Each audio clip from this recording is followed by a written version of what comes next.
Captain Jake Morrison stood on the bridge of the Terra Nova, watching the stars drift past through the main view screen.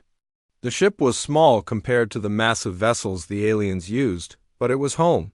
For 3 years now, Jake had commanded one of only 3 ships that humanity was allowed to operate beyond Earth's solar system. The rules were simple and clear. Humans could trade basic goods, carry diplomatic messages, and transport supplies to their few permitted colonies. Nothing more. The bridge was quiet except for the soft hum of the engines. Danny Price sat at the tactical station, running his daily checks on the ship's limited defensive systems.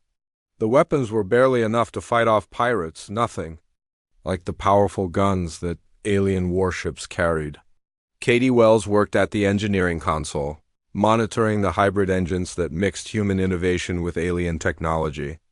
At communications, Alex Rivera listened to the endless chatter of space traffic, translating the dozen different alien languages they encountered. Jake liked his crew. They were all volunteers who had passed the strict Federation screening process. The aliens wanted to make sure no dangerous humans left Earth's system. Each crew member had been tested, interviewed, and monitored for years before being approved for space duty. The Federation was very careful about letting humans travel. Among the stars, it had been 300 years since first contact. The aliens had found Earth during one of humanity's many wars. They watched from space as humans fought each other with nuclear weapons and destroyed entire cities. The Federation Council decided that humans were too violent and unstable to join their peaceful society. Humanity was granted protected status instead of full membership. It was a kind way of saying they were prisoners on their own world. The Terra Nova was carrying supplies to New Geneva, a small human colony on the edge of Federation space. The colony had been built 30 years ago as a test to see if humans could live peacefully among aliens. So far, the experiment was working. The colonists grew food, built homes, and lived quietly under Federation supervision. They were not allowed to have weapons or factories. Everything they needed beyond basic tools had to be imported from Earth. Alex suddenly looked up from his station. "Captain, I'm getting a distress signal." "It's coming from the Kepler system," Jake frowned. The Kepler system was home to a major Federation outpost. It was one of their most important military bases, protected by dozens of warships. "Put it through." The signal was weak and broken. Through the static, they could hear an alien voice speaking in the common trade language. The words were hard to understand, but the fear in the voice was clear. Unknown ships, weapons useless, dire, fleet destroyed, request immediate assistance, drain the life from everything, anyone, The signal cut to static. Alex worked frantically at his controls, trying to restore the connection. "It's gone, Captain." The transmission stopped. Danny turned from his station. "Captain, that was a Federation military frequency. Only their warships use that channel." Jake stared at the view screen, his mind racing. The Federation had the most advanced military in the galaxy. Their ships were fast, their weapons powerful, and their tactics perfect. They had not lost a major battle in over 1,000 years. For someone to destroy an entire Federation fleet was impossible. "Katie, how long to reach the Kepler system?" Jake asked. The engineer checked her calculations. "At maximum speed, 18 hours. "But Captain, we're not supposed to leave the shipping lanes without permission. The Federation will want to know why we changed course." Before Jake could answer, Alex spoke up again. "Captain, I'm getting another signal. This one's directed at us specifically." "Put it through." The view screen flickered and showed the face of Admiral Lisa Hayes, one of the most senior officers in the Federation military. Her blue skin was pale, and her large eyes showed fear. The Zenthran race was known for their calm and logical nature, but the Admiral looked anything but calm. "Captain Morrison, I need to speak with you immediately. This is a matter of galactic security." Jake straightened in his chair. "Admiral Hayes, what can I do for you?" "Captain, I'm going to tell you something that will sound impossible. 3 days ago, we lost contact with the Kepler outpost. When we sent a patrol to investigate, they found nothing. The entire system was empty. No ships, no stations, no life. Even the planets were dead, drained of all energy. Jake felt a chill run down his spine. What could do something like that? We don't know, but they're not finished. We've lost 6 more systems in the past 48 hours. Our scouts report seeing strange ships that seem to phase in and out of normal space. Our weapons pass right through them, but their weapons... Darrell paused, gathering herself. Their weapons kill everything they touch?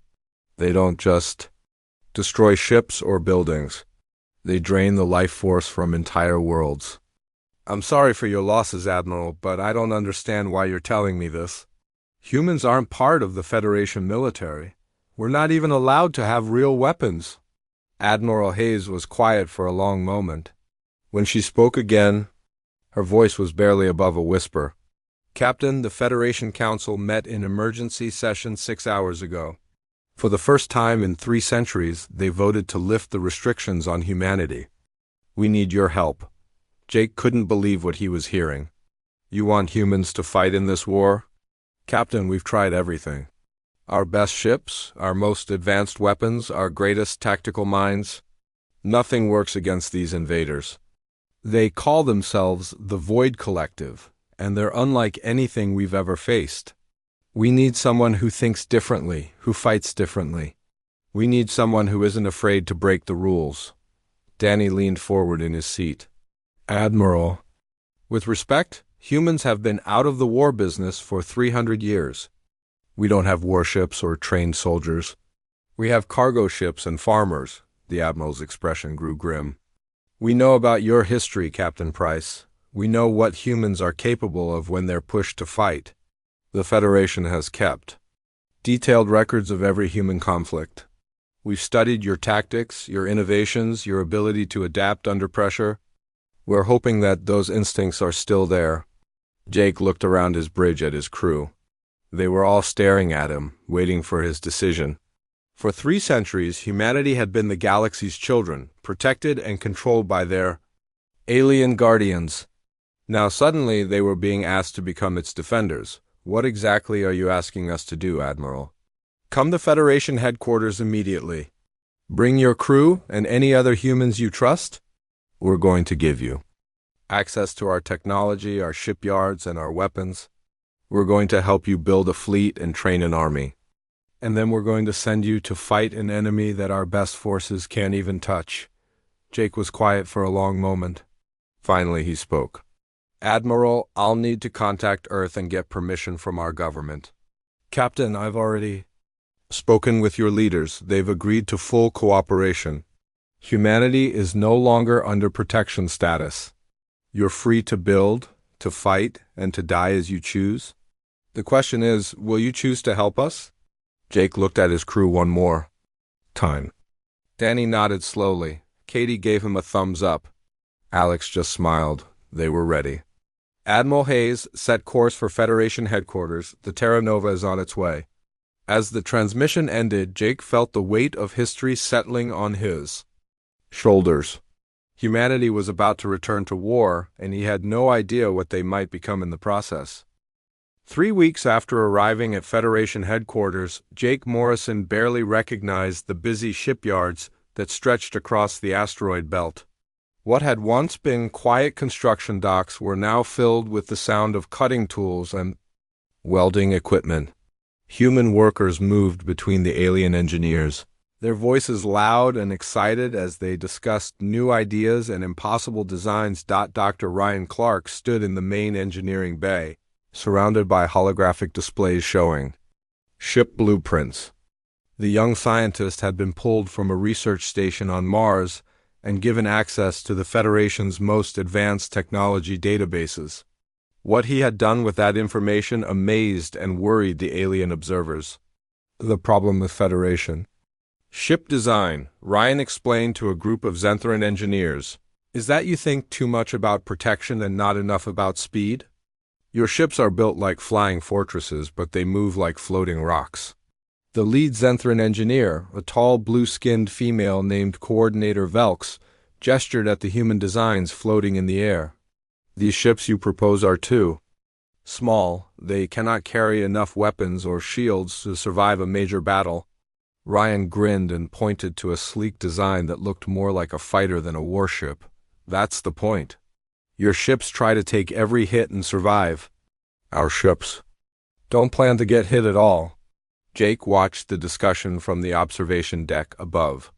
In just 3 weeks, the humans had studied every piece of Federation technology they could get their hands on. They had taken apart engines, analyzed weapons, and studied shield generators. Then they had started building their own versions that broke half the rules of safe engineering. Admiral Beth Turner stood beside Jake, reviewing reports on her tablet. She had been promoted from captain to admiral in a single day when the Federation realized they needed someone to command the new human fleet. Beth was tough, smart, and had spent her career dreaming of the day humans would be allowed to build real warships. The first ship will be ready for testing tomorrow, Beth said. The aliens are nervous about the power levels we're running, but the simulations look good. Jake nodded toward the engineering bay. What about the weapons? Last I heard, Ryan was trying to modify their plasma cannons. He did more than modify them. He completely redesigned the power coupling system. The new version fires 3 times faster and uses half the energy. The Federation engineers keep saying it's impossible, but the math works. Down in the bay, Ryan was now showing the aliens a new type of shield generator. Instead of creating a solid barrier around the ship, it produced a shifting field that moved and changed shape. Incoming fire would hit empty space as the shields danced around the ship. The Federation fights like they're playing chess, Ryan explained. Every move is planned, every strategy is predictable. We're going to fight like we're playing poker. They'll never know what cards we're holding. The first test flight of the new ship took place the next morning. Jake stood on the bridge of the Terra Nova, watching as the sleek vessel launched from the shipyard. The ship was smaller than a Federation cruiser, but moved with a grace that reminded him of a hunting cat. Commander Steve Mason piloted the new ship, which had been named the Liberty's Edge. Steve was a former test pilot who had volunteered for the dangerous job of testing humanity's first true warship in 3 centuries. His voice came through the communications system, calm and professional. Control? This is Liberty's Edge. All systems are green. Beginning acceleration test. The ship suddenly shot forward, moving faster than any Federation vessel Jake had ever seen. It twisted and turned through the asteroid field, dodging between rocks with inches to spare. The Federation observers watched in amazement as the ship performed maneuvers that should have torn it apart. Weapons test coming up, Steve reported, targeting the old mining platform. The Liberty's Edge lined up on an abandoned platform that had been marked for destruction. Instead of the slow, careful targeting that Federation ships used, the human ship fired while still moving. The modified plasma cannons sent streams of energy that curved and twisted through space, following the ship's movements and striking the platform from multiple angles. The platform disappeared in a ball of fire and debris. Well, Admiral Turner said quietly, that was impressive. 2 days later, the first reports of Void collective activity reached the shipyards. A Federation patrol near the Beta Centauri system had encountered 3 of the strange phasing ships. The patrol had been destroyed, but not before sending back detailed scans of the enemy vessels. Jake studied the recordings in the command center. The Void ships looked like they were made of shadow and energy. They moved through space without any visible engines, and their weapons drained the life from everything they touched. When Federation ships tried to fight back, their weapons passed through the Void ships like they weren't there. They exist in normal space and some kind of phase space at the same time, Ryan explained, pointing at the energy readings. That's why conventional weapons don't work. The ships are only half there. Admiral Turner leaned forward. Can we hit them? Maybe. I've been working on a new type of weapon that creates a disruption field. It should be able to reach into phase space and grab onto their ships, make them solid enough to damage. Within a week, the first human fleet was ready. 12 ships, each one different from the others, each one carrying weapons and systems that the Federation had never seen before. The flagship was the Liberty's Edge.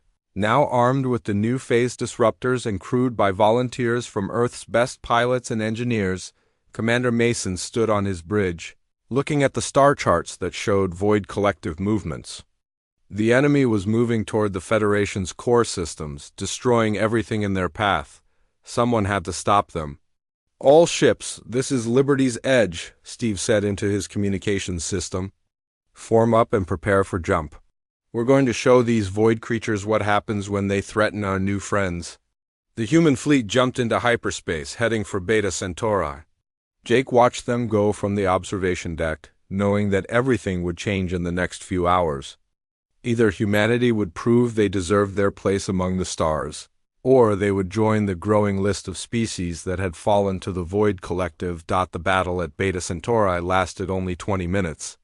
When it was over, the Void Collective had lost 3 ships and retreated from the system. The human fleet had suffered damage but no losses. For the first time since the invasion began, the Federation had won a victory. The recordings of the battle spread throughout the galaxy within hours. The Federation military analysts watched in amazement as the human ships moved in ways that seemed to ignore the laws of physics. They used tactics that were unpredictable, dangerous, and completely effective. Steve Mason had become famous for something called the Phoenix Gambit. When his ship was boarded by void creatures, instead of trying to fight them off, he had deliberately let them spread through the ship. Then he activated an electromagnetic pulse that disabled their energy forms, while his crew fought them hand-to-hand in the corridors. "They fight like they're crazy," one Federation admiral said after reviewing the battle reports. "But it works." Admiral Turner received a message from the Federation Council congratulating humanity on their first victory. But Jake noticed that the message was formal and cold. The aliens were grateful for the help, but they were also afraid of what they had unleashed. That night, Jake found himself in the observation lounge with Danny, Katie, and Alex. They watched the stars through the large windows, thinking about how much had changed in just a few weeks. "Do you think we're doing the right thing?" Katie asked. "I mean, helping them fight this war?" Danny was quiet for a moment. "I think we're doing what we have to do. The Void Collective won't stop with the Federation. Eventually they'll come for Earth." Alex nodded. "Besides, for the first time in 300 years, we're not being treated like dangerous children. We're being treated like equals." Jake wasn't so sure about that. He had seen the way some of the alien officers looked at the human crews. There was respect there, but also fear. The Federation had asked for humanity's help, but they were already starting to worry about what would happen when the war was over. In the distance, more human ships were being built. The shipyards that had been quiet for centuries were now working around the clock. Earth was sending more volunteers, more engineers, more soldiers. Humanity was waking up from its long sleep, and Jake wondered if the galaxy was ready for what it would find when humans were fully awake. The Void Collective had made one mistake. They had threatened humanity's new friends, and humans had a long history of fighting for the people they cared about. The sleeping gods of war were stirring, and soon the galaxy would remember why they had been feared in the first place. Dr. Sarah Kim knelt in the dust of an alien world, carefully brushing dirt away from ancient stone carvings. The planet Terminus sat on the edge of what had once been Void Collective territory, abandoned after the human fleet's recent victories. The research vessel New Horizon had been sent to investigate the ruins that covered the planet's surface. Sarah had been studying alien cultures for 15 years, but she had never seen anything like this. The carvings were older than any civilization the Federation had records of. They told a story that made her hands shake as she worked to uncover each symbol. "Professor Kim, are you finding anything interesting?" asked her assistant. A young man named Tommy Wright, who had volunteered to leave his comfortable job on Earth to dig through alien ruins. Sarah sat back on her heels, looking at the wall of carvings she had been working on all morning. "Tommy, I think we need to contact the fleet immediately. This changes everything." The carvings showed a great war that had happened thousands of years ago. Two groups of beings had fought for control of the galaxy. On one side were creatures that looked like the modern Federation races, working together in peace and cooperation. On the other side were warriors who fought alone, each one powerful enough to destroy entire fleets. The warrior race was called the predecessors in the ancient writing. They had ruled the galaxy through strength and fear, taking what they wanted and destroying anyone who stood in their way. The peaceful races had finally joined together to fight back, but the war had lasted for centuries and left entire star systems empty. "Look at this section," Sarah said, pointing to a series of carvings that showed the end of the war. The predecessors weren't just defeated. They were transformed somehow. Their physical bodies were destroyed, but their consciousness was scattered across space. Tommy leaned closer to examine the symbols. What happened to them after that? According to this, they became something else. Energy beings that existed between dimensions, waiting for a chance to return to physical form. Sarah felt a chill as she read the final symbols. "Tommy, I think the Void Collective isn't an invading force. They're the predecessors, trying to come home?" Meanwhile, 200 light-years away, Lieutenant Colonel Tony Brooks was leading a ground assault on a Void Collective stronghold. His Marines had been fighting for 3 hours to reach the central command structure of the base. The Void creatures fought differently than anything in the Federation military manuals. They moved like shadows and struck like lightning, but they could be killed if you knew how to hit them. Tony's squad had learned to work together in ways that surprised their alien observers. Instead of following careful battle plans, they adapted to each situation as it developed. When conventional weapons failed, they used electromagnetic grenades. When the enemy tried to phase through walls, the humans collapsed the buildings on top of them. "Colonel, we've got movement in the command center," reported Sergeant Mike Johnson over the radio. "Looks like we've got a live one." Tony moved carefully through the damaged building, his rifle ready. In the center of the complex, they found a void creature that was different from the others. This one was larger, more solid, and it wasn't trying to fight or escape. It was just waiting. "Don't shoot," Tony ordered his men. "I want to try something." The Federation had recently made contact with a psychic alien race called the Mindari. They had the ability to touch the thoughts of other beings, even energy-based life forms. Tony activated his communicator and called for one of the Mindari advisors who had been assigned to the human forces. Within an hour, a small gray-skinned alien named Kef arrived at the stronghold.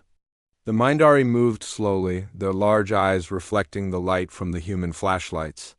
Kef approached the captured void creature carefully, extending one long-fingered hand toward the shadowy form. The moment Kef made contact, both beings began to glow with a strange light. The Mindari's thoughts mixed with the void creature's consciousness, creating a bridge between two very different forms of life. Tony watched as images began to form in the air above them, memories from the captured being's mind. He saw the galaxy as it had been thousands of years ago, ruled by a race of warriors who fought for the pure joy of battle. He saw the great war that had ended their civilization and the terrible punishment that had followed. The predecessors had been stripped of their physical forms and cast into the space between dimensions, forced to exist as pure energy for millennia, but the most shocking image was the last one. The void creature's memory showed Earth with its blue oceans and white clouds, and on Earth it showed humans fighting their endless wars, developing new weapons and dreaming of the stars. "You are the children of our spirit," the void creature spoke through Kef's translation. "You carry the fire that once burned in our hearts. We have waited so long for you to awaken." Tony felt his blood run cold. "What do you mean?" "The peaceful races feared us, so they scattered our bodies and imprisoned our souls, but they could not destroy what we were.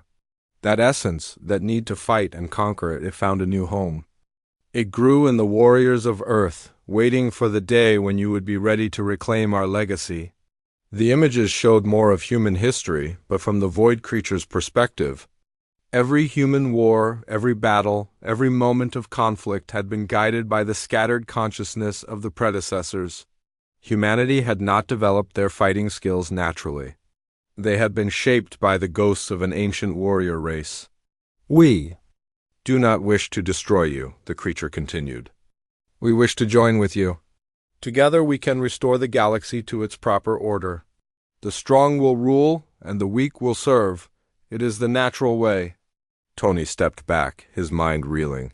You're saying that humans are connected to you? That we're part of your species? Not part of our species. You are our species, reborn in flesh. The peaceful races thought they had won by destroying our bodies, but they only delayed the inevitable. You have proven this by defeating our advance forces. No other race in the galaxy could have done so. The revelation hit Tony like a physical blow. Everything humanity had accomplished, every tactical innovation, every moment of battlefield genius, had been influenced by the consciousness of an ancient race of conquerors. They weren't just fighting the Void Collective. They were fighting their own spiritual ancestors. Back on Terminus, Sarah was making similar discoveries. The ruins held detailed records of the predecessors' final days. They had been a proud race, believing that strength was the only law that mattered. They had built an empire that spanned the galaxy, but they had also created the conditions for their own destruction. The peaceful races didn't just defeat them, Sarah explained to Tommy as they worked to translate more of the ancient text. They specifically chose to transform them into energy beings as punishment. The predecessors were forced to watch as their empire crumbled and their warrior culture was replaced by cooperation and peace. Tommy looked up from his own section of carvings. Professor, look at this. It says something about a prophecy. Sarah moved to examine the symbols Tommy had found. The prophecy spoke of a time when the predecessors would return, not in their original form, but as a new race that carried their warrior spirit. This new race would be born on a world of water and stone, and they would be tested by constant conflict until they were ready to reclaim their place as the galaxy's rulers. A world of water and stone, Sarah whispered. That's Earth. The prophecy is about humanity. The implications were staggering. If the prophecy was true, then humanity's entire history had been shaped by the influence of the predecessors. Their wars, their innovations, their aggressive nature, all of it had been guided by the scattered consciousness of an ancient race that refused to accept defeat. But there was more. The prophecy also spoke of a choice that the new race would have to make. They could embrace their heritage and become the new predecessors, ruling the galaxy through strength and fear. Or they could reject that path and find a new way to use their warrior gifts. Sarah activated her communicator and contacted the New Horizon. This is Dr. Kim. I need to speak with Admiral Turner immediately. We found something that changes everything about this war. As the message was transmitted across space, Sarah looked up at the alien stars above Terminus. Somewhere out there, human forces were fighting the Void Collective, not knowing that they were battling the ghosts of their own past. The sleeping gods of war were not just awakening. They were being forced to confront the truth about what they really were. The galaxy had spent thousands of years building a peaceful civilization, believing that the age of warriors was over. But the predecessors had found a way to return, and they had chosen humanity as their vessel. The question now was whether humans would accept their dark inheritance or find the strength to forge a different path. The war was no longer just about defeating an enemy. It was about deciding what kind of species humanity would become. The Federation Council Chamber had never seen anything like it. Representatives from 12 different species sat around the circular table, their voices raised in heated argument. At the center of the debate was a single question that threatened to tear apart the alliance that had kept peace for 3,000 years. What should they do about the humans?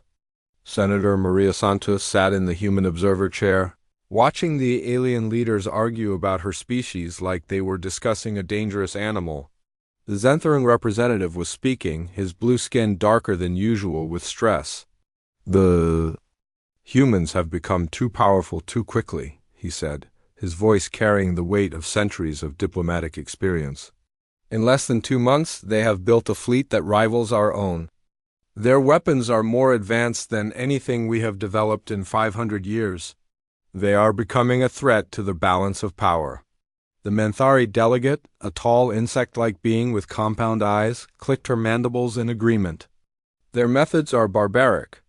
They destroyed 3 inhabited worlds during their last attack on the Void Collective. They claim the worlds were already lost, but we have no way to verify this. They acted without authorization from this council. Maria stood up, her face red with anger. Those worlds were being used as breeding grounds for void creatures.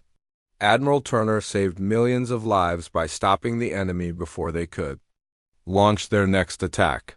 The Federation's own intelligence confirmed that the planets were beyond saving.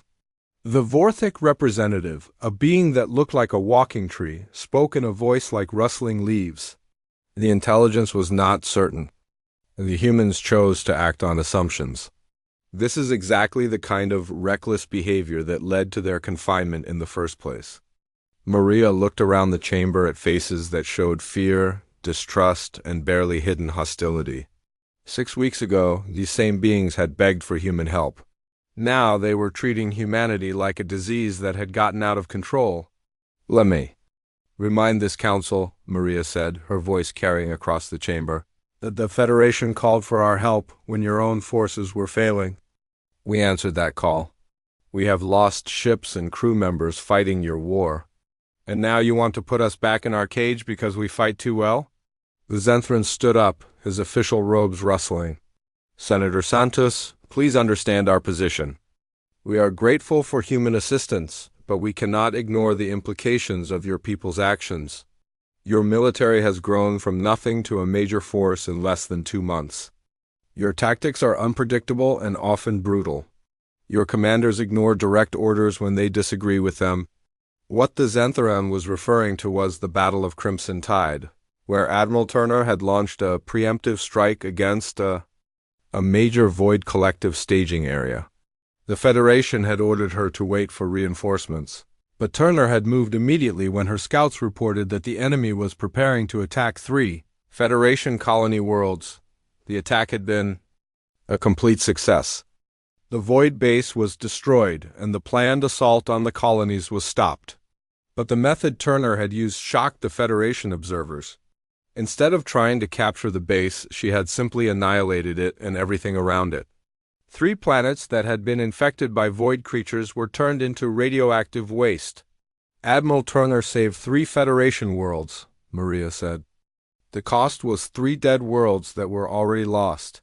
Any military commander would have made the same choice." "Any human commander," the Manthari delegate corrected. "Federation commanders value life above tactical advantage." "We would have found another way," Maria shook her head. "You would have hesitated, and millions of innocent beings would have died while you searched for a perfect solution. Sometimes there is no perfect solution. Sometimes you have to choose between bad options and worse options." The debate continued for hours, with each species expressing their concerns about humanity's rapid militarization. The humans had not just built ships and weapons. They had begun to change as a people. Earth cities were full of young people, volunteering for military service. Human colonies were building defensive systems and training civilian militias.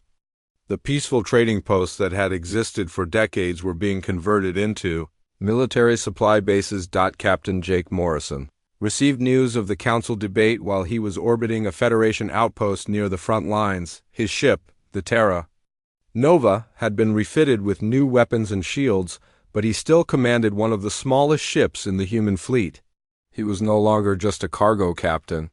He was a military commander in humanity's growing navy. "Captain, we're getting reports of Federation ships moving toward human positions," reported Danny Price from the tactical station. "Looks like they're forming a blockade." Jake frowned as he studied the tactical display. A dozen Federation cruisers, or taking position between the human fleet and the main shipping lanes.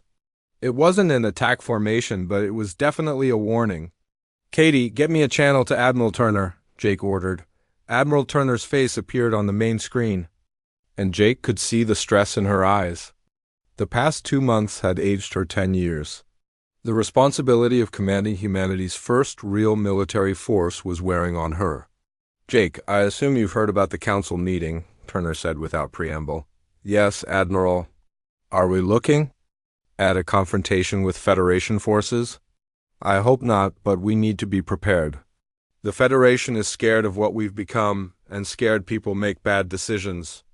I've ordered all human ships to defensive positions, but I want you to know that I won't back down if they try to force us to disarm." Jake understood what Turner was saying. The Federation had created a monster by asking humans to fight their war, and now they wanted to put the monster back in its cage.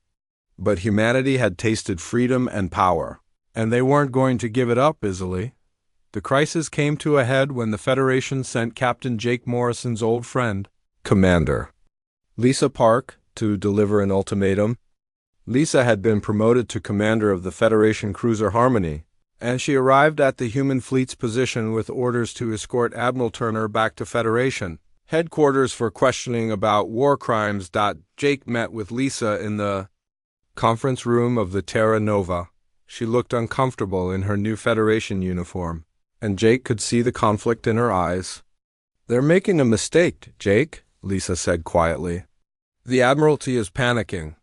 They think the humans are going to turn on them once the Void Collective is defeated. Are we?" Jake asked. Lisa stared at him for a long moment. "I don't know. That's what scares me. 6 months ago, I would have said no without hesitation, but you've all changed. The way you talk about strength and victory, the way you look at the Federation races like they're weak children who need protection. It's not the humanity I knew." Jake wanted to argue, but he knew Lisa was right. The humans had changed. The discovery of their connection to the predecessors had affected them in ways they were only beginning to understand. They were stronger, more confident, and more aggressive than they had been in centuries. "The Federation asked us to be warriors," Jake said. "They can't complain when we became good at it." "They asked you to be soldiers, not conquerors," Lisa replied. "There's a difference." The conversation was interrupted by an alarm from the bridge. Danny's voice came over the communicator with urgency in his tone. "Captain, we have a problem. Colonel Amy Rodriguez's Marines are refusing to stand down. They're surrounding the Federation delegation." Jake and Lisa rushed to the bridge where they could see the situation developing on the main screen. Federation and human ships were facing each other across empty space, weapons powered but not yet armed. But on the surface of the nearby space station, human Marines led by Colonel Rodriguez had taken defensive positions around the Federation diplomatic team. "Colonel Rodriguez, this is Captain Morrison," Jake said into his communicator. "Stand down your forces immediately." "Negative, Captain," came the reply. "These Federation officers are here to arrest Admiral Turner for doing her job." "I won't let them take her," Lisa grabbed Jake's arm. "You have to stop this. If shooting starts, it will mean civil war. The Federation will never trust humans again." Jake looked at the tactical display where he could see Federation reinforcements jumping into the system. Soon, there would be 50 ships on each side, all armed and ready for battle. The alliance that had been built over the past 2 months was about to shatter. "All human ships, this is Admiral Turner," came a broadcast over the fleet communications. "I am ordering all personnel to stand down. There will be no fighting between humans and Federation forces." "That is a direct order," but Colonel Rodriguez's voice came back immediately. "With respect, Admiral, I disagree with that order. The Federation is treating us like criminals for winning their war. I won't stand for it." Jake watched in horror as the situation spiraled out of control. The first shot came from a nervous Federation security officer who thought he saw a human Marine aiming at him. The Marine fired back, and within seconds, the space station was filled with the sound of gunfire. The brief firefight lasted only minutes, but when it was over, 6 Federation officers and 4 human Marines were dead. The first blood had been spilled between humans and their former allies, and Jake knew that nothing would ever be the same. The galaxy was burning. From his command chair aboard the Defiant Spirit, Captain Jake Morrison watched the tactical display that showed battles raging across 12 star systems. Red dots marked Federation forces trying to contain both the Void Collective and the Human Independent Fleet. Blue dots showed Admiral Turner's forces launching bold strikes against Void strongholds. Green dots represented the Void Collective itself, adapting to human tactics and growing stronger with each engagement. 3 months had passed since the shooting at the space station. The galaxy had split into 3 armies, each fighting the other 2. The Federation tried to maintain order through defensive actions and careful positioning. Turner's independent humans attacked wherever they saw weakness, hitting both Void and Federation targets. The Void Collective had learned from watching human tactics and now struck with a cunning that terrified everyone. "Captain, we're getting reports from the Proxima system," reported Danny Price from his tactical station. "All 3 fleets are converging on the ancient jump gate." Jake felt his stomach drop. The Proxima Gate was one of the oldest structures in the galaxy, built by some unknown race millions of years ago. It controlled access to the galactic core, where the most important Federation worlds were located. If any one force controlled that gate, they could dominate the entire galaxy. "How many ships?" Jake asked. 60 Federation vessels, 42 independent human ships, and at least 30 Void Collective vessels. "It's going to be the biggest battle since the war started." Jake turned to his new first officer, Commander Lisa Park.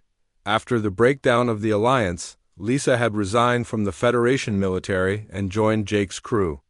She believed that moderate humans like Jake were the galaxy's only hope for peace. "Lisa, what do you think Turner is planning?" Jake asked. Lisa studied the tactical reports, her face grim. "She's going for the gate itself. If she can control it, she can cut off Federation reinforcements from the core worlds. It would force them to negotiate on her terms. And the Void Collective? They want the same thing, but for different reasons. Control of the gate would let them spread into the core systems, without having to fight through the Federation's outer defenses." Jake made his decision. "Set course for Proxima. We're going to try to stop this madness before it destroys everything." The Defiant Spirit joined a small fleet of moderate human ships that were trying to prevent the 3-way battle. But Jake knew they were probably too late. The forces converging on Proxima were too large and too angry to be stopped by words. "Commander." Chris Taylor was already in the Proxima system, leading a squadron of experimental fighters. Chris had been testing new designs that could operate in the strange space around the ancient jump gate. What he had discovered there changed everything. "All ships, this is Taylor," came his voice over the communication system. "I'm transmitting sensor data about the gate. You need to see this." The data showed that the jump gate was not just a transportation device. It was a weapon, possibly the most powerful weapon ever built. The ancient structure could manipulate the fundamental forces of space and time, rewriting the laws of physics across entire star systems. "The Void Collective knows what it is," Chris continued. "They're not here to control the gate. They're here to activate it." Jake stared at the readings in horror. If the weapon was activated, it would transform the galaxy back to the way it had been when the predecessors ruled. The peaceful Federation species would be weakened or destroyed, while warrior races would be enhanced and empowered. "It's their ultimate plan," Lisa said, understanding dawning in her eyes. "They can't win the war through normal combat, so they're going to change the rules of reality itself." The battle began as the 3 fleets reached the Proxima system. Federation ships formed defensive lines, trying to protect the jump gate from both human and Void forces. Admiral Turner's independent fleet attacked in small groups, using hit-and-run tactics to confuse the enemy. The Void Collective moved like shadows, phasing in and out of normal space as they fought their way toward the gate. Chris Taylor's fighters were caught in the middle of the battle, dodging between capital ships and trying to reach the gate itself. His sensors were picking up massive energy buildups from the ancient structure. The Void Collective was somehow activating systems that have been dormant for millions of years. "The gate is powering up," Chris reported, his voice tight with fear. "I'm reading energy levels that could crack planets." Jake watched the battle from the edge of the system, knowing that his small fleet could not affect the outcome. The Federation forces were fighting desperately, but they were outnumbered and outgunned. Turner's humans were taking heavy casualties. As they tried to reach the gate before the Void Collective could complete their plan, that's when Dr. Sarah Kim's voice came over the emergency channel. She had been studying the ancient ruins on dozens of worlds, trying to understand the technology the predecessors had left behind. All ships, this is Dr. Kim aboard the research vessel New Horizon. I have critical information about the jump gate.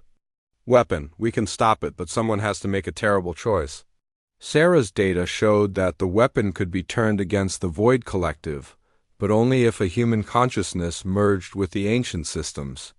The person who made that sacrifice would become part of the weapon, gaining the power to control reality itself, but losing their humanity in the process. The weapon requires a living mind to guide it, Sarah explained. The predecessors built it to be controlled by one of their own. A human could do it, but they would become something else. They would become a god of war. Jake felt the weight of the decision crushing down on him. Someone had to stop the Void Collective from rewriting the galaxy, but the cost would be the loss of everything that made them human. Admiral Turner's voice came over the communication system, speaking to the entire human fleet. I volunteer for the mission. I've led us into this war, and I'll see it through to the end. But Jake was already moving. Negative, Admiral. I'm closer to the gate, and my ship is faster. I can reach it before the Void Collective completes their activation sequence. Jake, no, Lisa said, grabbing his arm. There has to be another way. Look at the tactical display, Jake replied, pointing to the chaos of battle around them. The Federation is losing. Turner's forces are being destroyed? The Void Collective is minutes away from activating the weapon. Someone has to act now. Jake ordered his crew to abandon ship, but Lisa refused to leave. If you're going to sacrifice yourself, you're not going alone, she said. The defiant spirit accelerated toward the jump gate, dodging through the battle as both sides tried to stop them. Federation ships fired warning shots, not understanding what Jake was trying to do. Void Collective vessels moved to intercept. Sensing the threat to their plan, Chris Taylor's fighters formed an escort around the defiant spirit, fighting off Void interceptors as they approached the gate. You've got about 30 seconds before they cut us off, Chris reported. Jake could see the ancient structure growing larger on the view screen. It was beautiful and terrible, a ring of crystalline metal that seemed to bend space around itself. Energy was building in the center, reality beginning to warp as the weapon prepared to fire. Lisa, get to the escape pods, Jake ordered. I'm staying, she replied firmly. If you're going to become something else, you'll need an anchor to remember what you were. Jake understood. The sacrifice required more than just a human consciousness. It required someone who remembered humanity's capacity for both war and peace, destruction, and creation. Lisa would be that memory, the voice that would guide the new god of war. The defiant spirit reached the jump gate just as the Void Collective completed their activation sequence. Jake felt the ancient systems reaching into his mind, offering him power beyond imagination. He could reshape the galaxy, make humans the dominant species, fulfill the destiny that the predecessors had planned for them. But as the transformation began, Jake heard Lisa's voice reminding him of who he had been. He remembered the peaceful years before the war, when humans and aliens had worked together in friendship. He remembered the dream of cooperation that had brought them to the stars. Instead of using the weapon to destroy the Federation or empower humanity, Jake made a different choice. He turned the ancient device against the Void Collective itself, but not to destroy them. He used it to free them from their prison of energy, giving them physical form once again. The transformation was agonizing. Jake felt his consciousness expanding, touching every mind in the galaxy. He could feel the fear of the Federation races, the anger of the independent humans, and the desperate hunger of the Void Collective. But he could also feel their hopes, their dreams, and their capacity for something better than war. I understand now, Jake's voice echoed across the galaxy, changed by his merger with the ancient weapon. The predecessors were not evil. They were lost, trapped in a cycle of violence that they could not break, but we can break it. We can choose to be something different. The weapon's energy washed over the Void Collective, and Jake felt their relief as they were finally freed from their prison of pure energy. They took physical form again, but not as the predecessors had been. They were changed, diminished, no longer the galaxy-spanning conquerors they had once been. 6 months after the Battle of Proxima Gate, the galaxy was quiet for the first time in over a year. The three-way war had ended not with victory or defeat, but with transformation. Admiral Beth Turner stood on the observation deck of the new space station orbiting Earth, watching construction crews from a dozen different species working together to build humanity's first real embassy to the galaxy. The Void Collective had kept their word. After being freed from their energy prison, the former predecessors had chosen to leave the galaxy entirely. Most had departed for the void between stars, seeking redemption in the darkness they had once called home. A few had remained to help repair the damage their war had caused, working alongside the species they had once tried to conquer. "Admiral, the Federation Council is ready for your address," said Commander Lisa Park, who had survived the transformation at Proxima Gate and now served as humanity's chief diplomatic officer. The experience had changed her, just as it had changed everyone who had witnessed Jake Morrison's sacrifice. Turner nodded and made her way to the communications center. In a few minutes, she would speak to representatives from every major species in the galaxy.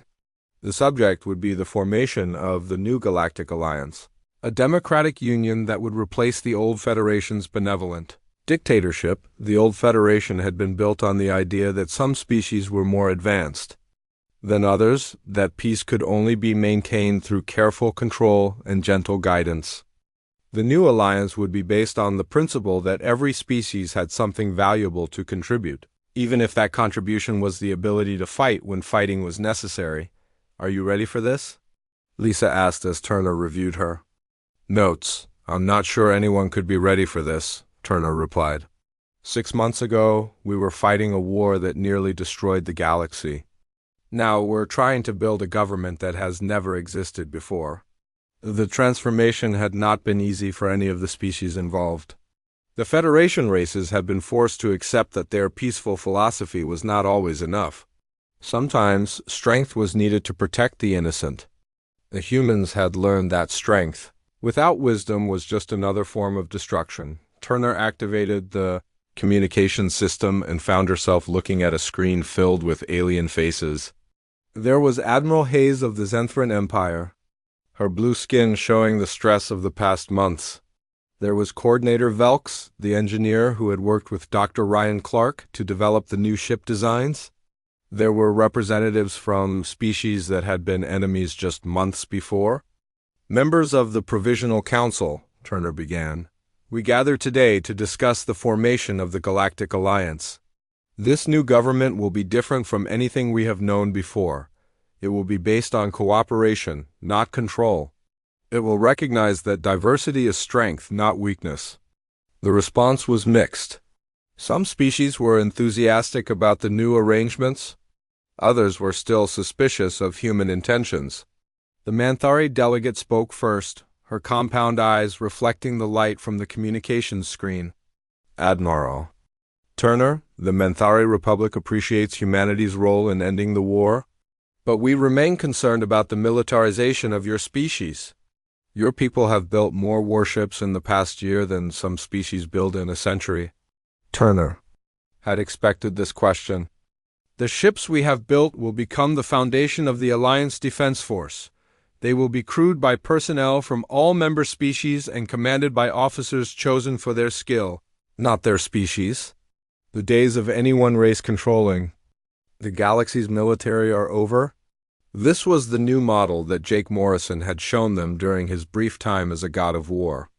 Before he had chosen to give up his power, Jake had shared his vision of a galaxy where strength served wisdom, where warriors protected the peaceful, and where no species dominated the others. Dr. Sarah Kim spoke from her new position as director of the Institute for Galactic Harmony.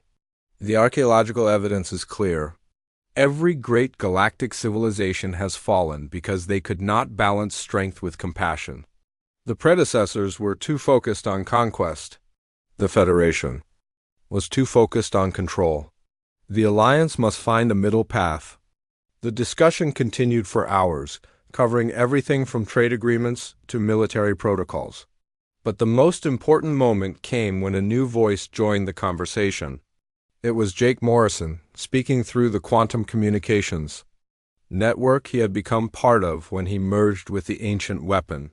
"My friends," Jake's voice said, carrying across space to every inhabited world in the galaxy, "I want you to know that I am still here, still watching, still caring about what happens to all of you. But I am no longer the person I was, and I cannot make your choices for you." The silence that followed was profound. Jake had appeared only rarely since the transformation, and each time his presence reminded everyone of the sacrifice he had made to save them all. "The weapon I control could reshape the galaxy in any way I choose," Jake continued. "I could make humans the dominant species, or I could eliminate war entirely, or I could return things to the way they were before the crisis began. But that is not my choice to make. It is yours." Turner felt tears in her eyes as she listened to her old friend. Jake had become something beyond human understanding, but he was still the man who had commanded a simple cargo ship and dreamed of exploring the stars. "I will use this power only to defend the galaxy from external threats," Jake promised. "What happens between the species of this galaxy is up to you. You can choose to work together, or you can choose to fight each other. But you will make that choice freely, without gods or governments forcing your hand." The vote to form the Galactic Alliance was not unanimous, but it was overwhelming. Species after species agreed to join the new democratic union to contribute their unique strengths to the common good, and to accept that diversity was not a weakness to be controlled, but a strength to be celebrated. The signing ceremony took place on a neutral world at the edge of the galaxy, far from the political centers that had dominated the old Federation. Representatives from 47 species gathered in a simple building that had been constructed specifically for the occasion. The architecture was a blend of styles from across the galaxy, showing that beauty could come from cooperation. Commander Chris Taylor, now promoted to Admiral and serving as the first commander of the Alliance Defense Force, watched the ceremony from the bridge of the flagship Liberty's Dawn. The ship was a marvel of cooperative engineering, incorporating technology from every major species. Its crew was equally diverse, with humans, Xantharians, Menthari, and dozens of other species working together. "Admiral, we're receiving reports from the Outer Rim," reported his communications officer, a young Vorthak named Senna, whose bark-like skin was marked with the insignia of the Alliance. "The deep space monitoring stations are detecting something unusual." Chris felt a moment of concern. The galaxy had been at peace for months, but everyone knew that peace was fragile. "What kind of unusual?" "Ships, sir. Coming from outside the galaxy. They're not like anything in our databases." Chris nodded grimly. The galaxy had solved its internal problems, but the universe was vast and full of unknown threats. The Alliance would face its first test sooner than anyone had hoped, but as he looked around the bridge at the faces of his diverse crew, Chris felt confident. They were no longer divided by species or ideology. They were united by the shared experience of surviving the war and the shared commitment to protecting the peace they had built. "Alert all Alliance forces," Chris ordered. "And send a message to Jake. We might need his help." The response came immediately. Jake's transformed voice carrying reassurance across the communications network. "I'm here, old friend. The galaxy is protected. Whatever comes from outside, we'll face it together." On the neutral world below, the signing ceremony continued. Dr. Sarah Kim stood with a group of children from different species, all of them born since the war ended. They played together in the gardens outside the ceremony hall, their laughter mixing with the sounds of construction and celebration. This was Jake's real gift to the galaxy, Sarah realized. Not the power to reshape reality, but the wisdom to let others choose their own destiny. The sleeping gods of war had awakened not to conquer, but to protect. They had learned that true strength came not from the ability to destroy, but from the wisdom to know when to fight and when to forgive. As the ceremony ended and the new alliance officially began, Sarah looked up at the stars and smiled. The galaxy was vast and full of dangers, but it was also full of hope. The children playing in the garden would grow up in a universe where cooperation was valued over conquest, where diversity was celebrated over uniformity, and where the strongest protected the weakest. The sleeping gods of war had finally learned to dream of peace.